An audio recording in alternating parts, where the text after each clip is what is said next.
Wyoming Territory, 1885. The blistering summer sun beat down on the dusty plains as Declan Morrissey wiped sweat from his brow, his dark brown hair falling across his forehead. At 24, he had the lean, muscular build of a man who'd spent his life in the saddle, his tan skin a testament to long days driving cattle across the open range.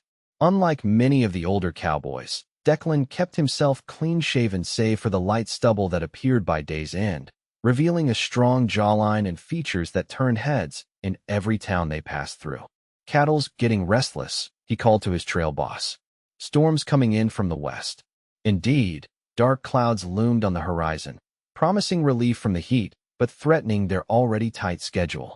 They were 3 days out from Clearwater, a small but growing settlement where they'd deliver the herd to the railroad.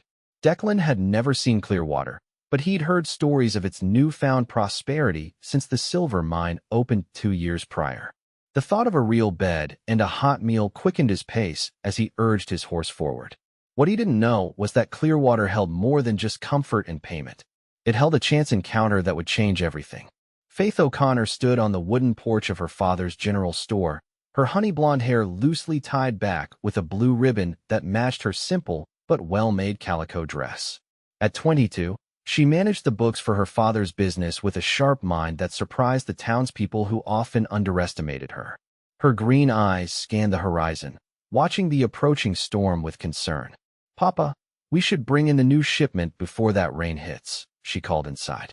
Her father emerged, nodding in agreement. "The Blackfoot Trail Drive should be arriving in the next few days, too. Going to be busy times." Faith sighed. "Cowboys mean trouble, Papa. Remember last season? Not all cowboys are the same, Faith," her father replied with a knowing smile. "Some might surprise you." Little did Faith know just how prophetic those words would prove. 3 days later, Declan rode into Clearwater at the head of the dusty, exhausted cattle drive. The storm had delayed them, forcing a difficult river crossing that had nearly cost them 2 men and a dozen head of cattle. His body ached for rest, but his first responsibility was to the herd. Morrissey, the trail boss, called. "Take Davies and secure supplies before everything closes. We'll get the cattle penned for the night."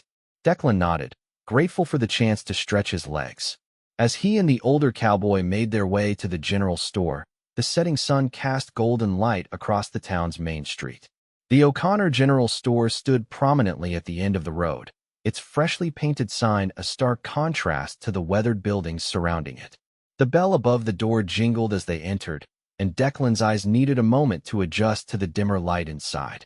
When they did, they fell directly on the young woman behind the counter, her green eyes meeting his with a mixture of wariness and curiosity.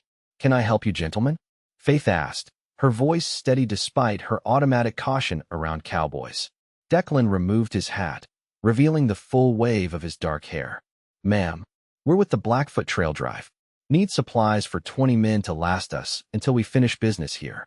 Something in his respectful tone and direct gaze made Faith pause. This wasn't the typical swagger of cowboys who'd come to town looking for trouble after months on the trail. "Of course," she replied, reaching for her ledger. "I'll need a list." As Davies read off their needs, Declan couldn't help but notice the way Faith's hands moved efficiently across the page, her penmanship neat and precise. She wore no rings on her fingers. "That's quite an order," she said when they finished. "It'll take some time to gather everything." "I can help," Declan offered, surprising both Faith and himself. Faith hesitated. "That's not necessary, Mr. Morrissey." Declan Morrissey. He smiled, a genuine warmth reaching his tired eyes. "And it's no trouble. Truthfully, I could use the activity after days in the saddle." Before she could respond, the door burst open and a disheveled young boy rushed in, his face flushed with excitement. "Miss Faith, you gotta come quick. They found something up at Silver Creek where the mining company's expanding." Faith frowned.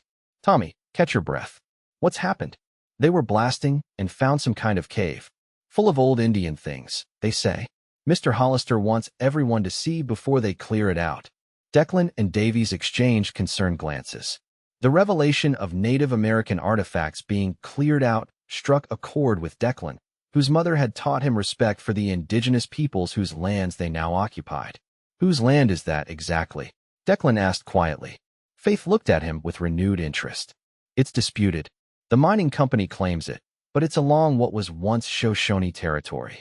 And they're just going to clear it out? The edge in Declan's voice was unmistakable. Faith studied him for a moment, then made a decision. Tommy, tell Mr. Hollister I'll be there shortly. As the boy ran off, she turned to Declan. Mr. Morrissey, your supplies will take about an hour to gather. Perhaps you'd like to see this discovery for yourself? There was something in her eyes, a test, perhaps, that Declan couldn't refuse. Ma'am, I believe I would. What waited at Silver Creek would forge an unexpected bond between them and stir up trouble that had been brewing in Clearwater since the first silver strike 2 years ago. The path to Silver Creek wound through a narrow canyon just north of town, where the mining company had been blasting new tunnels into the rocky hillside. A crowd had already gathered by the time Faith and Declan arrived, with Davies having stayed behind to manage the supply order. Make way for the lady, someone called, and the crowd parted to reveal a jagged opening in the rock face, clearly freshened by recent explosives. Lanterns illuminated what appeared to be a shallow cave, and inside, Faith gasped softly. Even from the entrance, they could see that this was no ordinary discovery. Carefully arranged stone tools, pottery vessels with intricate designs, woven baskets, and what appeared to be ceremonial objects lined natural shelves in the rock. It's a cache, Declan murmured. A sacred storage place. Faith glanced at him with surprise.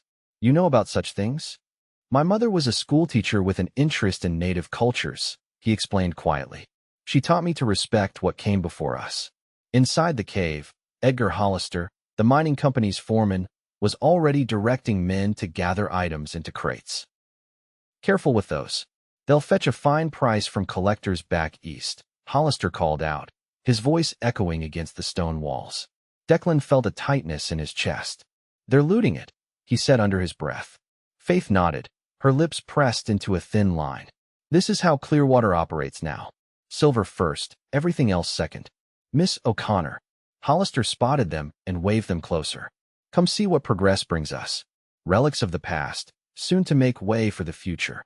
Faith stepped forward diplomatically. It's certainly a remarkable find, Mr. Hollister.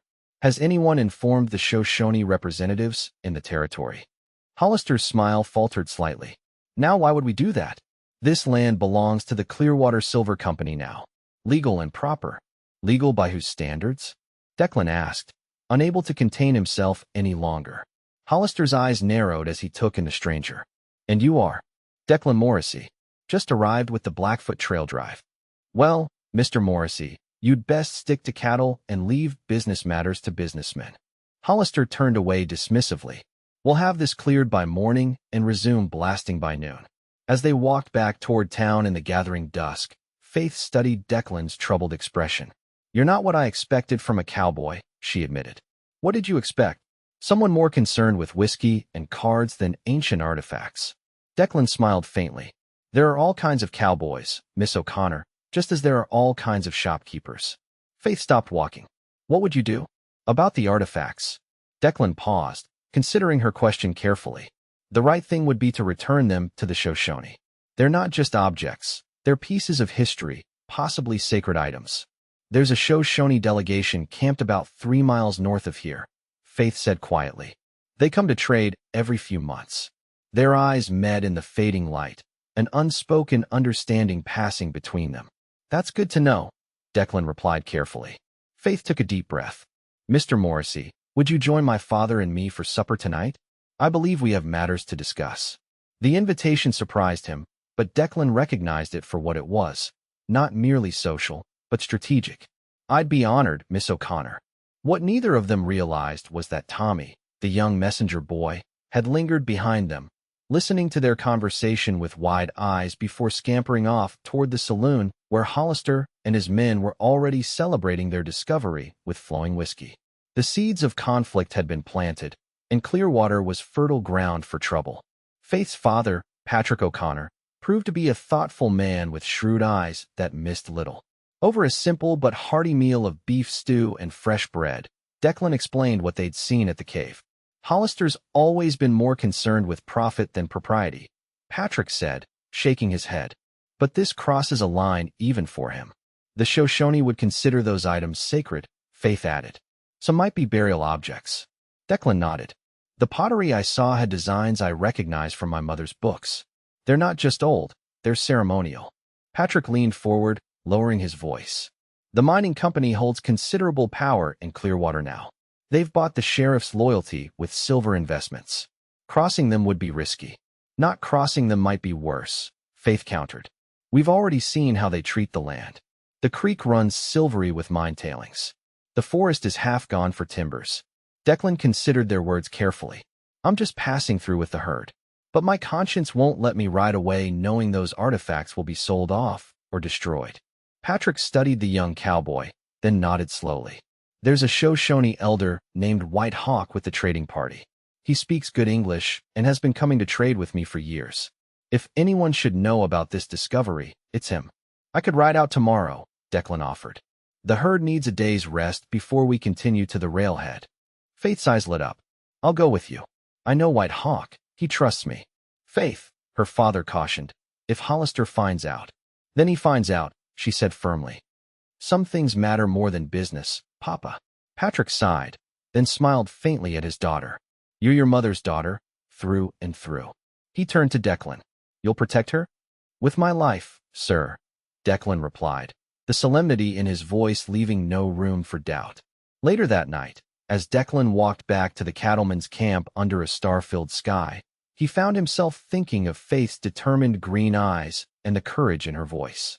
He'd known her less than a day, yet felt a connection he couldn't explain, as if their meeting had been somehow destined. What he didn't see was the shadowy figure following him at a distance, tracking his movements back to camp before hurrying to report to Hollister. Dawn broke clear and cool, with promises of another scorching afternoon. Declan rose early, explaining to the trail boss that he needed to run an errand but would be back by sundown. The older man eyed him suspiciously but granted permission. Declan had earned his trust over 3 seasons of drives. Faith met him at the edge of town, dressed practically in a split riding skirt and simple blouse, her blonde hair braided and tucked under a wide-brimmed hat. She sat confidently atop a chestnut mare, a small pack secured behind her saddle. You ride well, Declan observed as they set out northward. Faith smiled. My father believes women should be capable.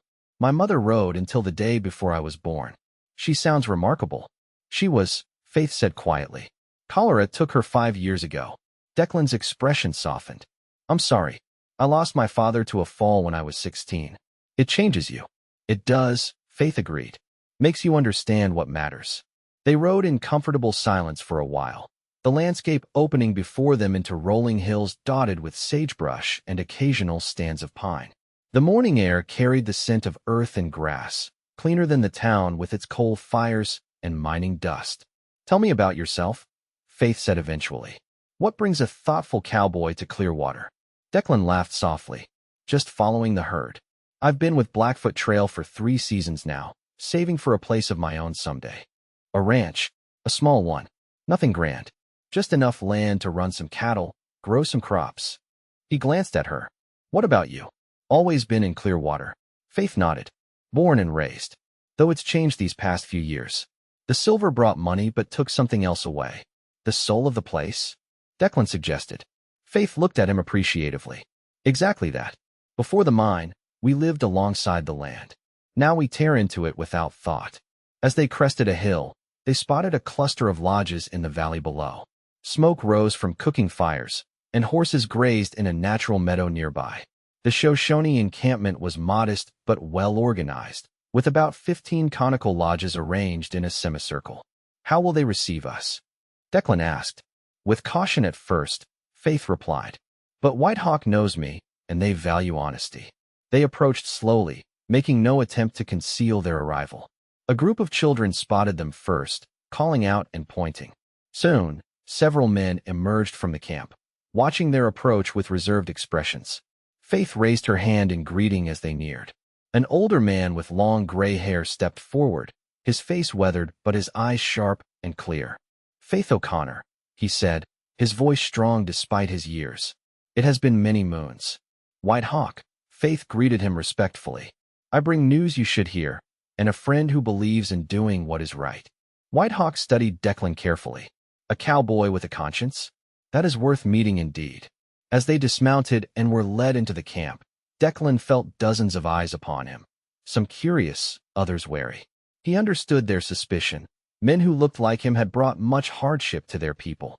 Inside White Hawk's lodge, they sat cross-legged around a small central fire. Faith explained what had been discovered at Silver Creek, describing the artifacts as precisely as she could. Declan added details from what he had observed, noting the distinctive patterns on the pottery that matched what his mother had taught him. White Hawk listened without interruption, his expression growing increasingly grave. When they finished, he was silent for a long moment, staring into the flames. "These are not just any artifacts," he finally said. "From your description, you have found the sacred cache of Chief Running Bear, hidden during the wars with the Crow nearly 100 summers ago.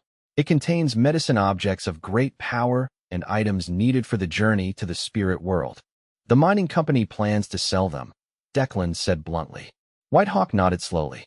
"This has been the way of things. What is sacred to us becomes curiosity to others." "It isn't right," Faith insisted. "But we need your help to make it right." White Hawk looked between them, seeming to measure not just their words but their hearts. "Why does a cowboy passing through care about Shoshone treasures?" Declan met the elder's gaze directly. "Because respect doesn't depend on blood or background. My mother taught me that every people has their sacred things, and to dishonor them is to dishonor ourselves."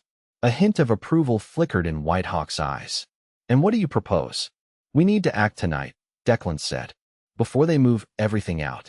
With your permission, I could take some men from my outfit, ones I trust, and we could retrieve the artifacts. Bring them here, to their rightful guardians." White Hawk shook his head. "If white men steal from white men, there will be violence. Blood will flow." "Then what would you suggest?" Faith asked. The elder smiled faintly. "Sometimes the old ways are best. I will send 4 of our young men with you. Not to steal, to reclaim what is already ours." As White Hawk outlined his plan, Declan felt a mixture of trepidation and determination. What they were proposing carried risk, but the alternative, allowing sacred history to be scattered and sold, was unthinkable. What none of them knew was that back in Clearwater, Hollister had already accelerated his plans after receiving word of their visit to the Shoshone camp. The artifacts were being packed for immediate transport, and armed guards had been posted at the cave entrance. The confrontation was coming sooner than any of them had anticipated, and the stakes were higher than they knew. Twilight settled over Clearwater like a purple veil as Declan and Faith rode back into town, the weight of their mission heavy on their shoulders. 4 Shoshone men would follow under cover of darkness: Swift Fox, Black Elk, Running Deer, and White Hawk's own grandson, Thomas Feather, who had attended the government school and spoke perfect English. "We should separate here," Faith suggested as they reached the outskirts. "Less suspicious." Declan nodded. "I'll speak to the men I trust. Meet you at midnight by the old cottonwood east of town." Faith agreed, but as she turned to leave, Declan gently caught her wrist. The touch sent an unexpected warmth through both of them. "Faith," he said quietly, using her first name for the first time. "This could be dangerous." "If anything happens, it won't," she interrupted with a confidence she didn't entirely feel. "We're doing what's right. That has to count for something." Declan held her gaze for a moment longer, then released her wrist. "Midnight," he confirmed. As Faith rode toward the general store, her mind raced with contradictory emotions. She had known Declan Morrissey for barely 24 hours, yet trusted him implicitly. There was a depth to him, a moral certainty that resonated with her own values. And beyond that, something else, a connection she couldn't explain but couldn't deny either. She was so lost in thought that she almost didn't notice the unusual activity outside the store. 3 horses she didn't recognize were hitched outside, and the lamps were lit despite the closed sign in the window. Faith dismounted cautiously, tying her mare to the back post before approaching the side door. Voices drifted through the partially open window, her father's, strained and defensive, and another she recognized as Edgar Hollister's, sharp with accusation.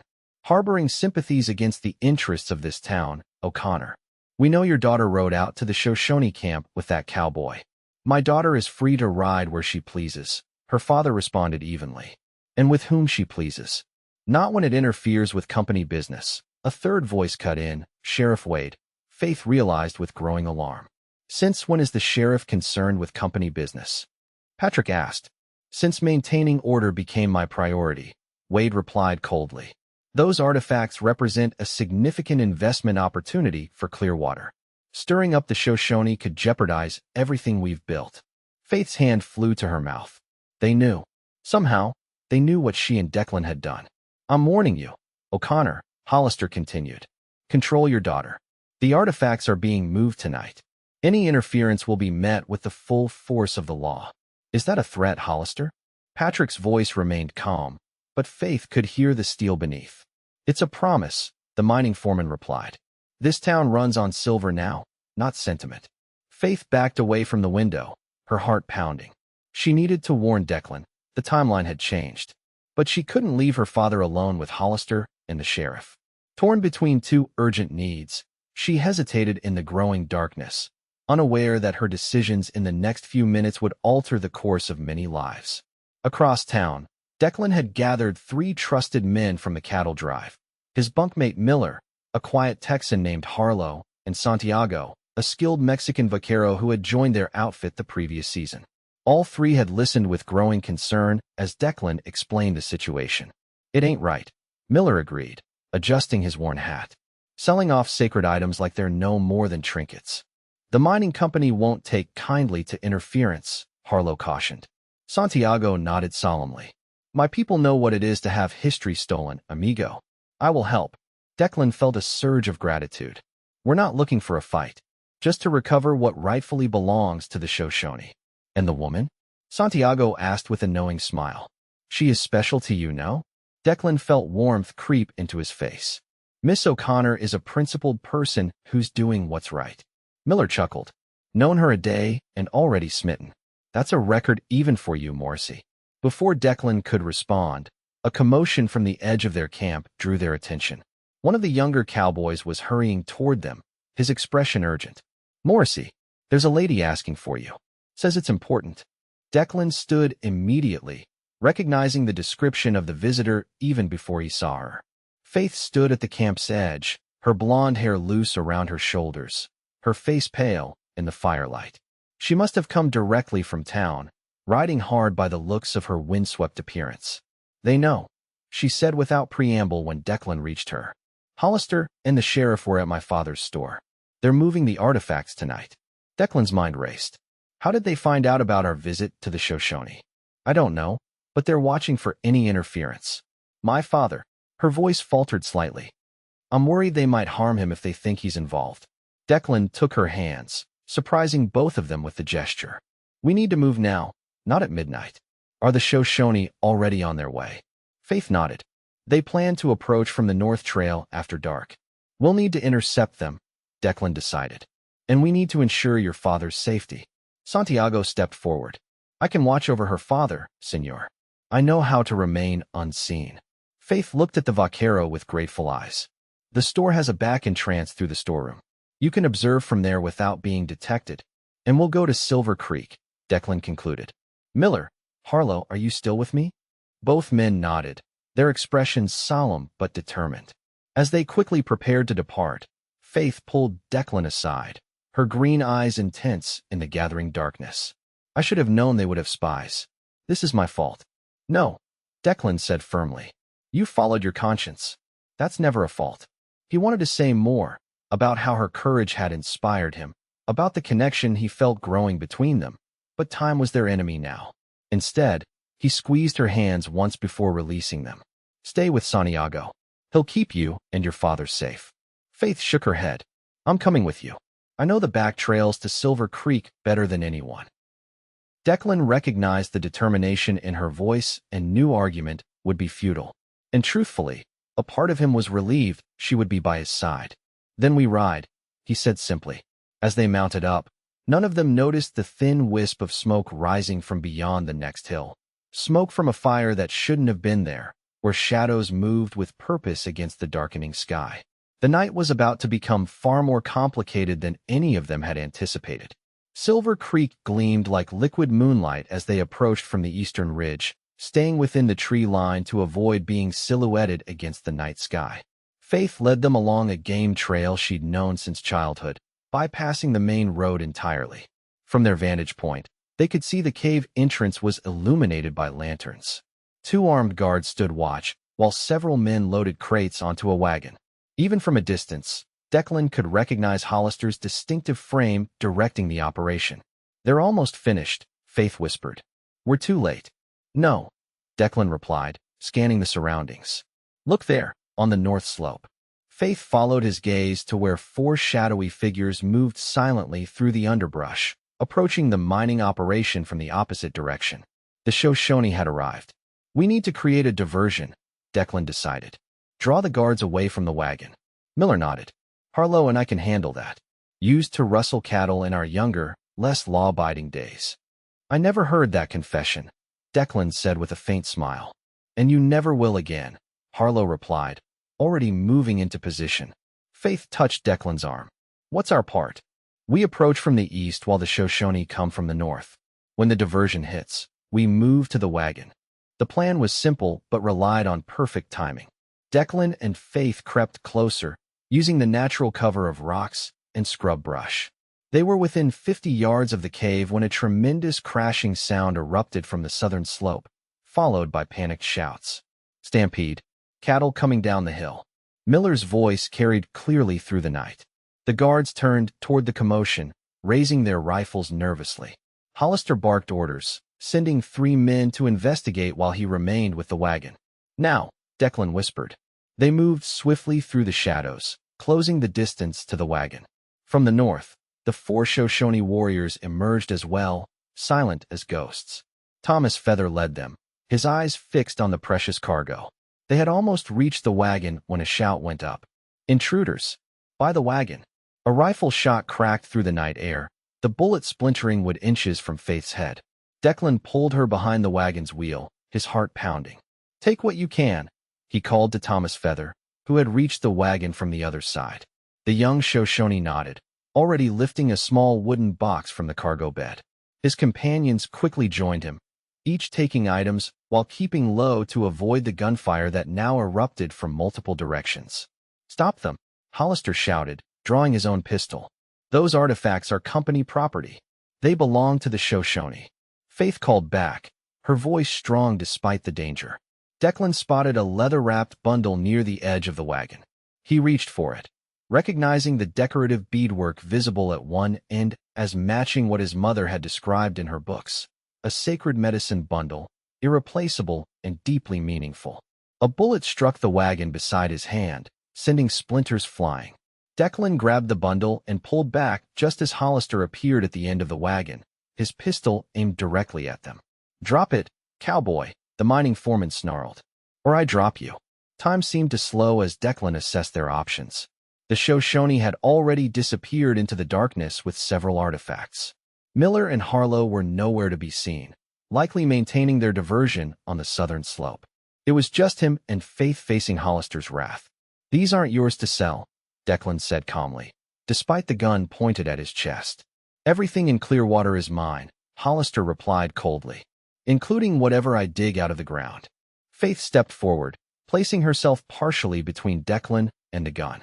"This town doesn't belong to you, Mr. Hollister. Neither does its history." The mining foreman's eyes narrowed. "You've made a serious mistake, Miss O'Connor. Your father's store sits on land leased from the mining company. How unfortunate it would be if that lease were suddenly terminated." The threat hung in the air, but before Faith could respond, a new voice cut through the tension. "That's enough, Hollister." Sheriff Wade emerged from the shadows, his badge catching the lantern light. For a moment, Declan thought they were truly finished, until he noticed the sheriff's gun was pointed not at them, but at Hollister. "What are you doing, Wade?" Hollister demanded. "These people are stealing company property." The sheriff's expression remained impassive. "I've turned a blind eye to a lot of things in this town. Claim jumping, water rights violations, even the occasional crooked card game. But there are lines even I won't cross." Hope flickered in Faith's eyes. "Sheriff, my grandmother was half Shoshone," Wade said quietly. "Some things ought to stay buried, or with those who understand their meaning." He gestured with his gun. "Put it down, Hollister." For a tense moment, it seemed the mining foreman might refuse. Then, slowly, he lowered his weapon. "You're making a powerful enemy, Wade," Hollister warned. "Wouldn't be my first," the sheriff replied evenly. To Declan and Faith, he added, "Take what you came for and go. I never saw you here." Declan didn't need to be told twice. He secured the medicine bundle inside his jacket, while Faith quickly gathered several smaller artifacts that remained in the wagon. As they backed away, Declan caught the sheriff's eye and nodded once in silent thanks. They melted into the darkness, following the same path the Shoshone had taken minutes before. Behind them, they could hear Hollister's furious voice diminishing with distance, promising consequences that suddenly seemed less threatening under the vast Wyoming night sky. "I can't believe the sheriff helped us," Faith said when they were safely away from the mining operation. "People surprise you," Declan replied, thinking not just of Wade but of the woman beside him, whose courage continued to amaze him. They rendezvoused with Miller and Harlow at the predetermined meeting place, a stand of cottonwoods near a bend in the creek. The Shoshone warriors were already there, carefully examining the artifacts they had recovered. Thomas Feather approached them, his expression solemn. "You have brought honor to yourselves this night," he said formally. "White Hawk will be pleased." Faith handed over the items she had taken from the wagon. "We couldn't save everything, but you saved what matters most," Thomas replied, indicating the medicine bundle Declan now produced from inside his jacket. "This contains the spiritual heart of our people's connection to this land." As the Shoshone carefully packed the recovered artifacts, Declan suddenly remembered Santiago, left to watch over Patrick O'Connor. "We should get back to town," he said to Faith. "Your father might still be in danger." She nodded, her face tightening with renewed concern. "Hollister won't forgive this easily." Indeed, as they rode through the night toward Clearwater, none of them could predict the reception that awaited them, or how their actions would ripple through the small frontier town in ways both challenging and unexpectedly beautiful. The first light of dawn was breaking over the eastern mountains as they rode into Clearwater. The town seemed unusually quiet, with no sign of the commotion they had half expected after the confrontation at Silver Creek. Faith led them directly to the back entrance of the general store, her concern for her father evident in every tense line of her body. The door was unlocked, their first warning that something was amiss. "Papa," Faith called as they entered the storeroom. "Santiago." No answer came. The store was silent, the shelves standing in orderly rows, everything seemingly normal except for the absence of those they sought. Declan moved cautiously through to the main shop area, his hand resting near his holster. A chair was overturned near the counter, and a ledger book lay open on the floor as if dropped suddenly. "Something happened here," he said quietly. Faith's face paled. "Hollister's men." Before she could finish, the front door opened, and Santiago stepped inside. His usually immaculate appearance was disheveled, with a darkening bruise on his cheekbone. "Santiago." Declan moved toward his friend. "What happened? Where's Mr. O'Connor?" The vaquero's expression was grim. "Hollister's men came shortly after you left. 4 of them. I tried to stop them, but," he gestured to his face. "They took Mr. O'Connor. Said it was for questioning about illegal activities." Faith gripped the counter for support. "Where did they take him?" "The mining company office," Santiago replied. "I followed as far as I could. The sheriff was there too." "Wade." Declan frowned. "But he helped us at the creek." "Perhaps his courage did not last the night," Santiago suggested. Faith straightened her shoulders, a new determination replacing her initial fear. "We need to go there. Now." "Not alone," Declan cautioned. "We don't know what we're walking into." Miller stepped forward. "The rest of the outfit would stand with you, Morrissey. They don't take kindly to bullying townsfolk." Declan considered this. 20 experienced cowboys would certainly present a formidable force, but escalating to that level might lead to bloodshed he was desperate to avoid. "Let me try speaking to Wade first," he decided. "There was decency in him last night. Maybe it's still there." Faith nodded reluctantly. "I'm coming with you." "We'll gather the men," Harlow said. "Be ready if you need us." As Declan and Faith walked toward the mining company office at the far end of the main street, the town was beginning to stir. Shopkeepers opened their doors, casting curious glances at the determined pair. Word of the night's events had clearly not yet spread through Clearwater. The mining office was an imposing 2-story building with large windows and a freshly painted sign. 2 armed men stood guard outside, straightening as Declan and Faith approached. "That's far enough," one called. "Office is closed." "We're here to see Sheriff Wade," Declan replied evenly. Sheriff ain't receiving visitors. Faith stepped forward. My father, Patrick O'Connor, was brought here illegally in the night. We demand to see him. The guards exchanged glances but maintained their positions. Ma'am, you'd best go home. This is company business. Declan's patience was wearing thin, but before he could respond, the office door opened and Sheriff Wade himself emerged. He looked tired, the lines around his eyes deeper than they had been at Silver Creek. Let them pass, he instructed the guards, who reluctantly stepped aside. Inside, the office was richly appointed with leather furniture and polished wood desks. Patrick O'Connor sat in a straight-backed chair, looking weary but unharmed. Beside him stood Edgar Hollister, his face flushed with barely contained anger. Papa! Faith rushed to her father, who rose to embrace her. I'm all right, Faith, he assured her. Just a misunderstanding. Hollister snorted. Misunderstanding?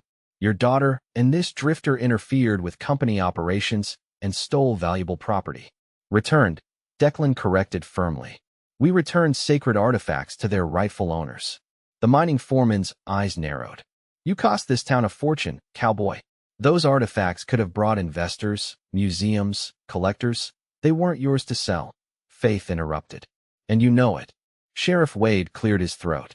That's what we've been discussing all night. The legal standing is complicated.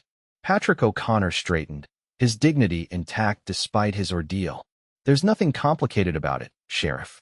Those artifacts belong to the Shoshone. The mining company has rights to the minerals, not to historical or cultural items.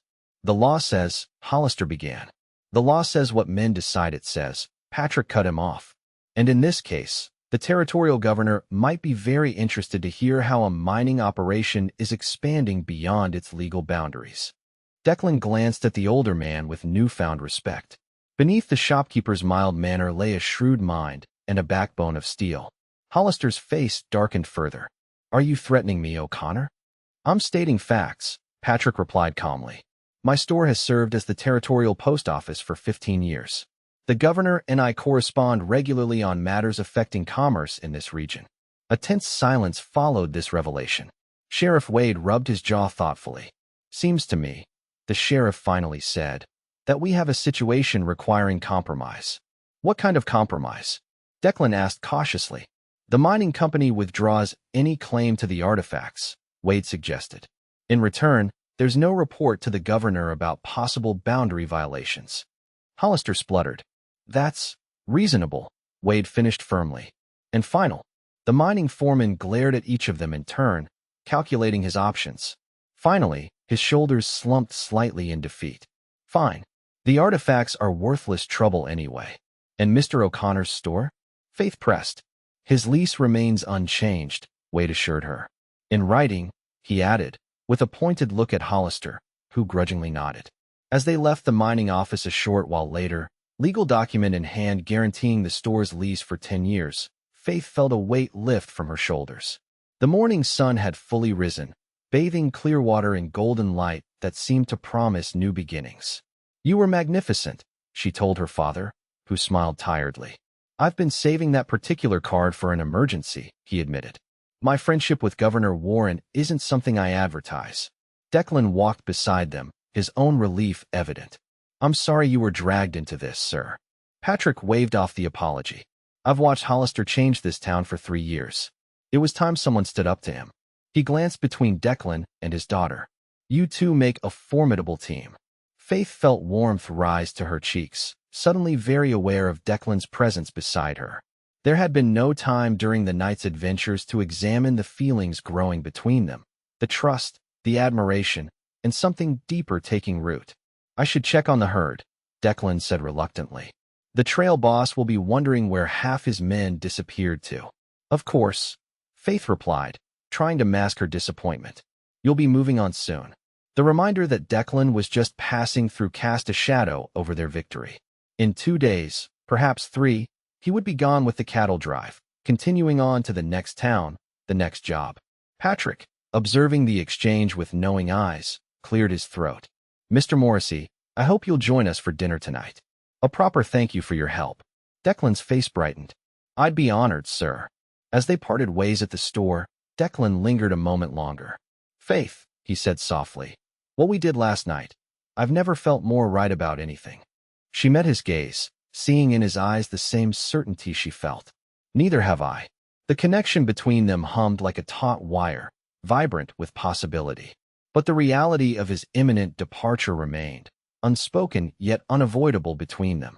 What neither of them knew was that miles away, White Hawk and his people were preparing a response to the night's events, one that would change everything for the young cowboy and the shopkeeper's daughter. The Shoshone camp was alive with activity as White Hawk examined each recovered artifact with reverent hands. The elders had gathered, their faces solemn as they listened to Thomas Feather's account of the night's rescue mission. The cowboy showed great courage, Thomas concluded, as did the woman. They risked much for our people's treasures. White Hawk nodded slowly, his weathered fingers tracing the patterns on a ceremonial pipe bowl. Sometimes the Great Spirit works through unexpected hands. An older woman spoke up, her voice carrying the weight of wisdom. These objects have returned to us after many winters. This is a sign. White Hawk agreed, a sign that calls for a response. He turned to his grandson. Thomas, prepare the horses. We ride to Clearwater with the dawn. As the young man departed to carry out his grandfather's instructions, the elders continued their counsel, deciding on a course of action that would honor both their traditions and the unexpected allies who had emerged from the settlers' world. Meanwhile, in Clearwater, Declan reported back to the trail boss, explaining as much as he dared about the night's activities.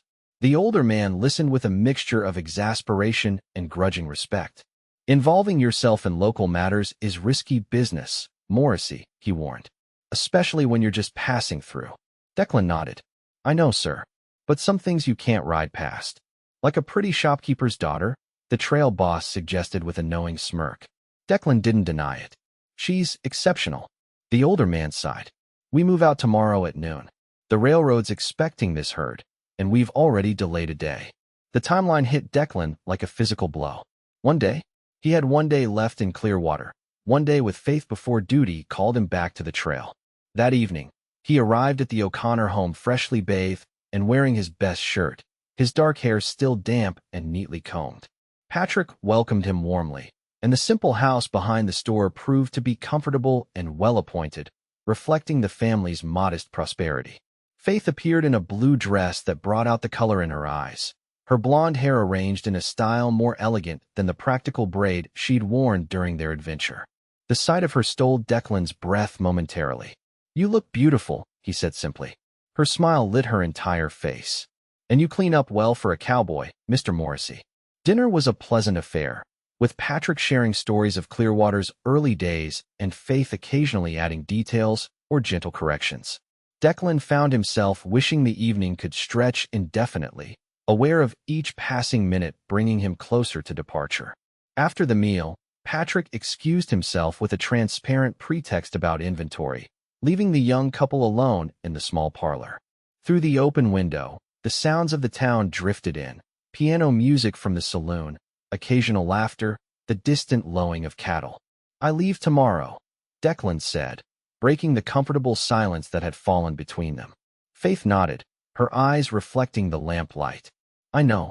Your trail boss mentioned it when he came by the store this afternoon. Did he? Declan was surprised. He bought tobacco and asked if I was the girl who'd turned his best hand soft. Faith replied with a small smile. He seems to think you're distracted. Declan moved closer to her on the small sofa. He's right. Faith's breath caught as he took her hand, his touch gentle but certain. Faith, I know we've known each other barely 2 days, but I've never felt this way about anyone. The words tumbled out, honest and unvarnished. When I ride out tomorrow, I'm going to be leaving a piece of my heart in Clearwater. Her fingers tightened around his. Then don't leave. The simple plea hung between them, impossible and perfect at once.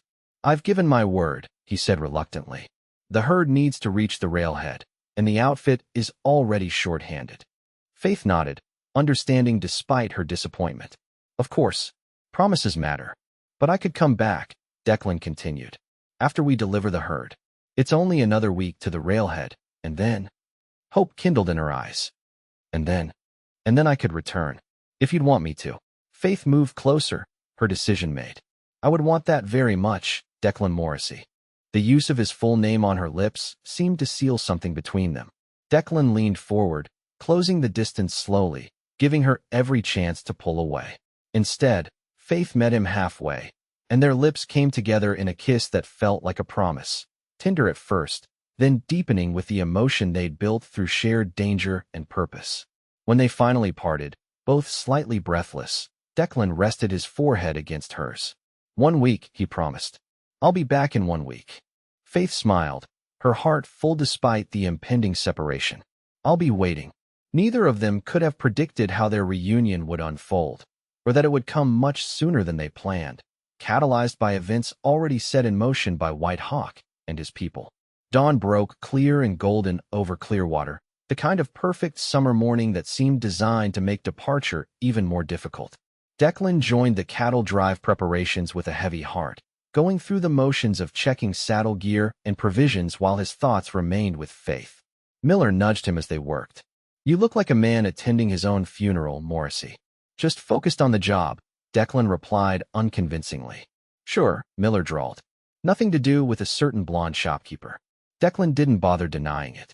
The trail boss had set their departure for noon, giving him precious little time to say a proper goodbye. He had promised to stop by the store before they rode out, a prospect that filled him with both anticipation and dread. Meanwhile, Faith moved through her morning routine at the general store with similar distraction. Every jingle of the doorbell made her look up hopefully, only to hide her disappointment when the customer wasn't Declan. You're watching that door like a hawk, her father observed gently. He'll come before they leave. Faith sighed. I know. It's foolish to be this affected by someone I've known such a short time. Patrick smiled. Your mother and I knew each other 3 days before I asked her to marry me. Sometimes the heart recognizes what the mind hasn't caught up to yet. Before Faith could respond, the door opened again, but instead of Declan, Sheriff Wade stepped inside, his expression unusually solemn. Miss O'Connor, Mr. O'Connor. He greeted them with a tip of his hat.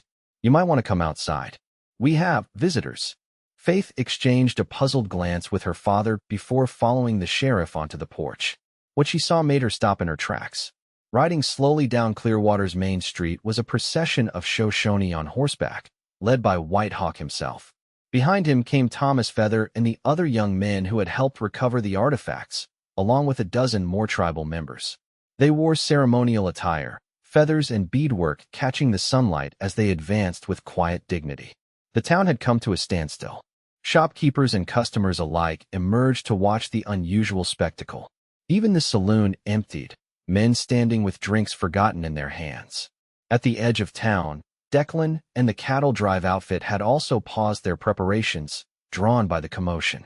Declan moved forward, recognizing White Hawk at the head of the procession. The Shoshone leader guided his horse directly to the general store, where Faith and her father stood watching. He raised his hand in greeting, then spoke in a clear voice that carried through the hushed street. People of Clearwater, we come in peace to honor those who honored our ways. Faith felt a sudden nervousness. All eyes in town were now divided between the Shoshone delegation and the O'Connors. White Hawk continued, for many years, our peoples have lived apart, sometimes in conflict. But 2 nights ago, a bridge was built. He gestured toward Faith. This woman, Faith O'Connor, and a man named Declan Morrissey returned sacred objects to our people when others would have taken them forever. At the mention of his name, Declan stepped forward from the gathering crowd, moving to stand near Faith. Their eyes met briefly, a current of understanding passing between them. Such actions deserve recognition, White Hawk declared. In the old days, those who showed great respect to our people would be called friends, not just in words, but in ceremony. Thomas Feather dismounted, carrying a beautifully crafted deerskin pouch adorned with intricate beadwork. He approached Faith and Declan, presenting it to them with formal dignity. Inside is a token of our gratitude, White Hawk explained. A map drawn by my grandfather's grandfather, showing a place where our people's paths have crossed before. Faith accepted the pouch with trembling hands, opening it carefully. Inside was a piece of tanned hide, upon which was painted a detailed map of the surrounding region. Certain landmarks were clearly marked with symbols whose meanings were not immediately apparent. What does it show? She asked, looking up at White Hawk. The elder's eyes crinkled with a smile. A valley, 3 days' ride to the west. Rich land with clear water, where my ancestors made peace with traders many winters ago. Land that has no owner in your government's eyes, but which the Great Spirit has perhaps been saving for those who would respect what came before. Declan studied the map over Faith's shoulder, understanding slowly dawning. You're giving us directions to unclaimed land. Whitehawk nodded. Land where a man with vision might build something new while honoring what is old. The implications hit Declan with stunning force. Land of his own. The very dream he'd been saving for, suddenly within reach. And not just any land, but a place with historical significance, a connection to the Shoshone that could be maintained and respected. Faith looked from the map to Declan, her eyes wide with the same realization. Your dream, she whispered. Our dream, he corrected softly, his heart making a decision his mind had been approaching since they first met. Sheriff Wade stepped forward, clearing his throat. This is highly irregular, but... He paused, seeming to choose his words carefully. If that land is indeed unclaimed, a proper filing at the territorial office would make it legal homestead. Edgar Hollister pushed through the crowd, his face flushed. Now wait just a minute. You can't what, Mr. Hollister? Patrick O'Connor interrupted calmly. Can't allow a hard-working young man to claim land legally? Can't permit the Shoshone to share their knowledge with those they choose. Hollister looked around, finding no support in the townsfolk's faces. Many had been growing weary of the mining company's increasing control over Clearwater. This act of generosity from the Shoshone, a people many had been taught to fear or dismiss, struck a chord that Hollister's money and influence couldn't match. Do whatever you want, the mining foreman muttered, retreating back toward his office. Whitehawk watched him go with peaceful equanimity before turning back to Declan and Faith. The choice is yours to make. The land waits, as it has waited for many generations. The trail boss had approached during the exchange, and now stood with arms crossed, observing his young cowhand with a mixture of exasperation and pride. Morrissey, he called. We still have a herd to deliver. Declan straightened, his sense of duty warring with the opportunity before him. Yes, sir. I gave my word. The older man sighed heavily. And I suppose you gave your word to the lady too? I did, sir. To return after we reached the railhead. The trail boss looked at Faith, then at the map in her hands, and finally at Whitehawk and his people. Something in the dignity of the proceedings seemed to affect him. Miller, he barked suddenly. Yes, boss. Miller stepped forward. You're promoted. Taking Morrissey's position effective immediately. Miller blinked in surprise. Sir, don't make me say it twice. The trail boss turned back to Declan. You've earned your pay, and then some these past 3 seasons. I won't hold a man from his future when it's staring him in the face. Declan stood speechless, overwhelmed by the unexpected gift. I don't know what to say. Say you'll build something worth building, the older man replied gruffly.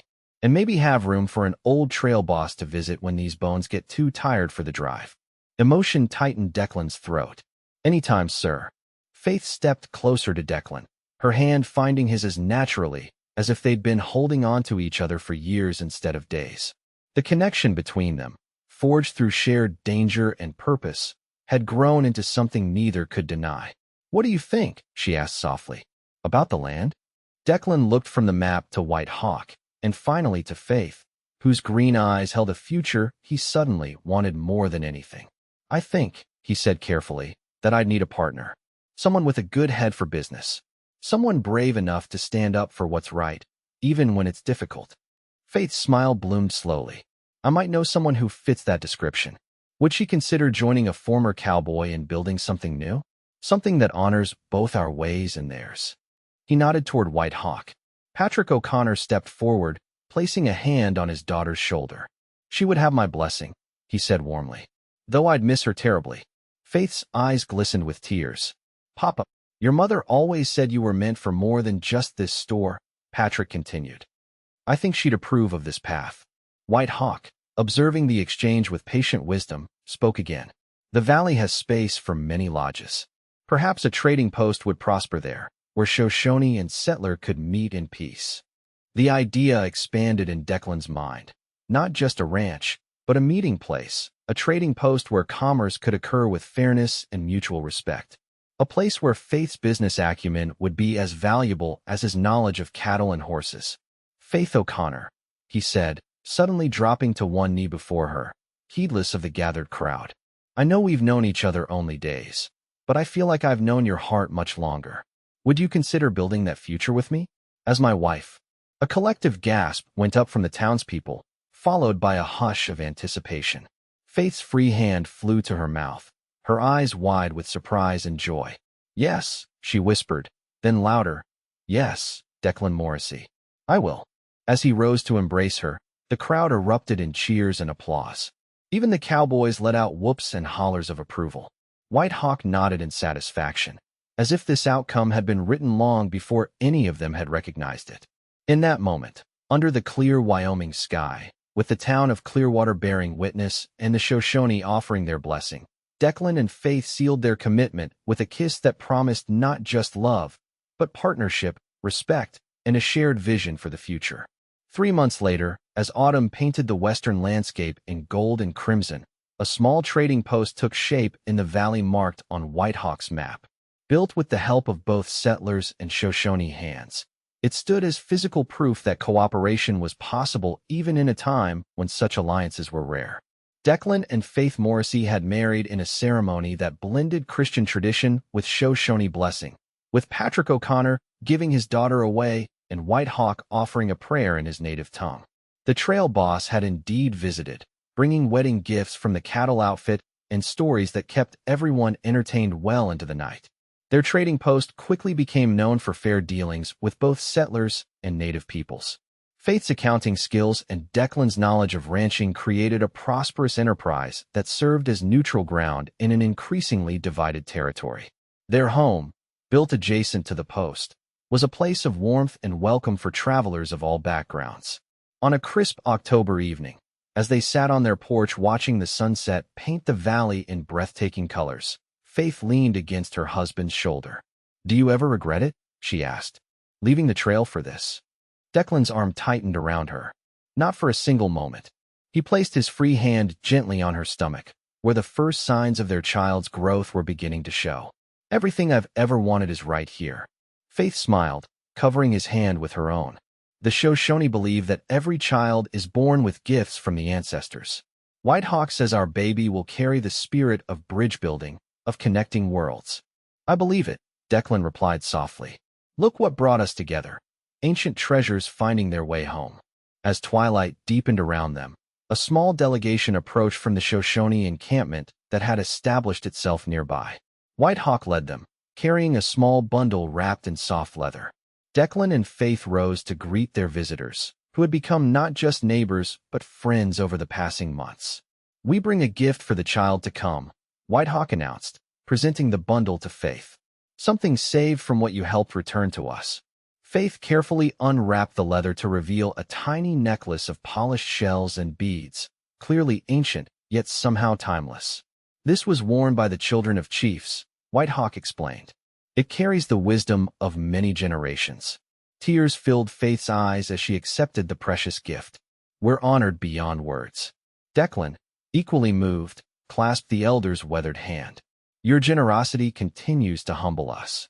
White Hawk smiled, the deep lines around his eyes crinkling. "Not generosity. Justice. Balance. You returned our sacred things. We help your sacred future grow strong." As the Shoshone party joined them for the evening meal, their conversation filling the trading post with laughter and shared stories, Declan and Faith exchanged a look of profound gratitude.